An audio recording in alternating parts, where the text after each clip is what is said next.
আসসালামু আলাইকুম প্রিয় দর্শক ও প্রিয় খামারি ভাইরা, আশা করি সবাই ভালো আছেন এবং সুস্থ আছেন। আমি মাসুম বলছি খুলনা থেকে। তা দেখেন, এগুলো হচ্ছে হাঁস, চীনা হাঁসের বাচ্চা। এটা হচ্ছে বড় সাইজের বাচ্চা, 15 দিন বয়স। আর এগুলো হচ্ছে ক্যাম্বেল হাঁসের বাচ্চা। তো আজকে ভিডিও আপনাদের সঙ্গে আলোচনা করব হাঁস এবং মুরগি পালন সম্বন্ধে। হাঁসের পালন আলাদা, মুরগি পালন আলাদা। তো আপনারা যদি হাঁস পালন করতে চান, এক পদ্ধতিতে পালন করতে হবে এবং মুরগি অন্য পদ্ধতিতে পালন করতে হবে। হাঁসের ভ্যাকসিন আমরা জানি সাধারণত 20-22 দিন বয়সের আগে করা সম্ভব না, আর আগে নাই। 20-22 দিন বয়স হলে হাঁসের ভ্যাকসিন করা হয়। আর মুরগিরটা আপনার 4-5 দিনেই আপনি করাইতে পারেন। তো এই আপনার 20-22 দিন হাঁসটাকে সুন্দর করে যত্ন করে নিতে হবে। সেজন্য হাঁসটাকে আপনার প্রথমে যেগুলা করতে হবে সেটা হচ্ছে, হাঁসটা নাভি কাঁচা থাকে, সবাই জানেন। এই বাচ্চাগুলা যখনই ঠান্ডা লাগবে বা নাভি ভিজে যাবে, তখন এদের নিউমোনিয়া বা ঠান্ডা এরকম সমস্যা হয়। বাচ্চাগুলার পাছা ভিজে যায়, বাচ্চাগুলো ঝিমায়, দুর্বল হয়, আস্তে আস্তে বাচ্চাগুলো মারা যায়।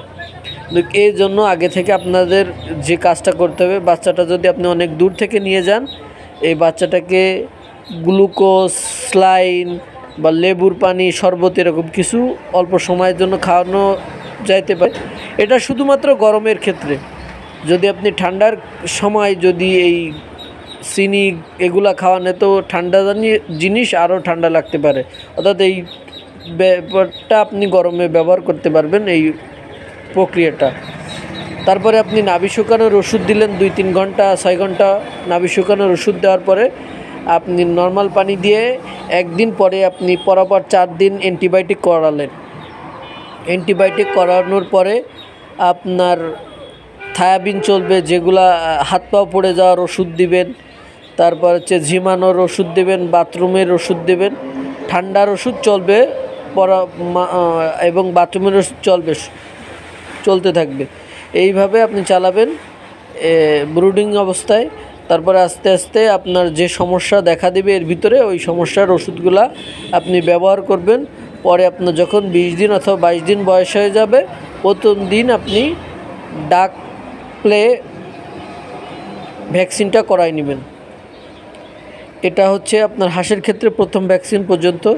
এবং আপনার মুরগির ক্ষেত্রে, যে মুরগিগুলাই আপনি পালন করেন না কেন, আপনি এখন সবার কাছে, সবার ধারে বারে ফার্মেসি আছে কম বেশি, সেখানে আপনি লাইসোবেট ওষুধটা পাবেন। এই লাইসোবেট ওষুধটা আপনি হচ্ছে মুরগিকে 6 ঘন্টা খাওয়াবেন।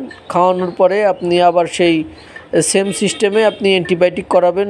4 দিন পরে টানা অ্যান্টিবায়োটিক চলবে। 5 দিনের এর ভিতরে যদি আপনার মুরগির বাচ্চা অসুস্থ না থাকে, আপনি প্রথম ভ্যাকসিনটা মুরগির করাইতে পারবেন 5 দিন অথবা 6 দিন, 1 সপ্তাহের ভিতরে। যদি মুরগি সুস্থ থাকে, তাহলে আপনি প্রথম ভ্যাকসিনটা করাইতে পারবেন। সেটা হচ্ছে রানীক্ষেত। এটা আপনি চোখেও ফোটাইতে পারেন, মানে ড্রপ দিতে পারেন, অথবা পানির সঙ্গে গোলায় খাওয়াইতে পারেন। তো যা অনেক যদি হয়, তাহলে তো আপনার হচ্ছে যে চোখে ড্রপ দেওয়া অনেক কষ্টসাধ্য হয়ে যায়। এজন্য আপনি পানির সঙ্গে খাওয়াই দিতে পারেন। আর যদি আপনার কম হয় বাচ্চা, তাহলে আপনি চোখে দেবেন, যে কোনো এক চোখে, ডান চোখে দিবেন। তারপরে দ্বিতীয় ভ্যাকসিন আপনার বাম চোখে দেবেন। আপনি খেয়াল রাখবেন যে এটা ডান চোখে দিছেন, তার পরবর্তীটা বাম চোখে দেবেন। তো এই হচ্ছে যে আমার প্রতিষ্ঠান। আপনারা আগে পরেও আমাকে দেখছেন, এটা হচ্ছে আমার প্রতিষ্ঠান।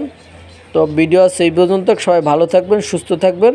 আর কোনো বাচ্চা লাগলে আমার সঙ্গে যোগাযোগ করবেন। আল্লাহ হাফেজ।